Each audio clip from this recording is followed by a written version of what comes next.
ఈ మధ్యకాలంలో social media పెరిగినప్పుడు సనాతన ధర్మవాదులు అనేవాళ్ళు చాలా ఎక్కువ మంది తయారయ్యారు. సరే తయారైనారు, ప్రజలకు మంచి చెప్పుకుంటే బాగుండు, కానీ వీళ్ళు సనాతన ధర్మం అని చెప్తూ మంచి చేయడం కంటే ఎక్కువ ఏమైపోయిందంటే వీళ్ళు తిట్టుకుంటూ ఒక సామాజిక రంగాన్ని లేదా సోషల్ మీడియాని యుద్ధరంగంగా చేసేసారు. ఒక ఆయన వచ్చి ఏం చెప్తాడు, ఈ విధంగా చేయండి అంటాడు.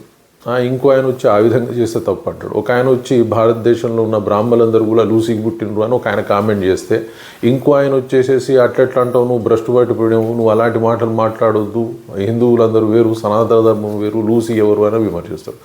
ఇంకో ఆయన వచ్చి ఆయన తప్పు అని మొదటి రోజు విమర్శించి రెండో రోజు నాకు అర్థమైంది, ఆయన ఏదో సైంటిఫిక్గా చెప్పిండు అంటే లూసీ సైంటిఫిక్ అనేది ఆయనకి ఎట్లా అర్థమైంది ఇంకా ఆ పండితుడు చెప్పాలి. ఆయన చెప్పిన దానికి ఇంకో ఆయన కౌంటర్ ఇస్తే ఇంకో ఆయన లైన్లకు వస్తాడు. వీళ్ళంతా ఎట్లుందంటే ఒకరినొకరు చూసి కొట్టుకుంటూ తయారైపోయి సనాతన ధర్మాన్ని హీనస్థాయికి తీసుకొస్తున్నారా లేదా అవమానిస్తున్నారా అనేది అర్థం కావట్లేదు. మరి వీళ్ళు మంచి చెప్పదలుచుకుంటే చెప్పండి, మంచి చెప్పకపోతే అంటే డబ్బులు సంపాదించుకోవడానికి సనాతన ధర్మాన్ని వాడుకుంటున్నారా?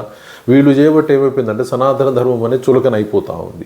మీరు ఒకరినొకరు తిట్టుకోవడం ప్రజల్లో కనిపిస్తే ఇప్పటికి ఆల్రెడీ క్రిస్టియానిటీ వల్ల ఇంకో మతం వల్ల సనాతన ధర్మం అవమానాల పాలవుతుంది. ఈరోజు హిందూ మతంలో ఉన్న మీరే సనాతన ధర్మం పేరు చెప్పుకుంటా మీరు కొట్టుకొని వాళ్ళు నవ్వుకునే స్థాయికి తెచ్చుకుంటా ఉన్నారు. నవ్వుకునే స్థాయికి ఎందుకు తెస్తున్నారు?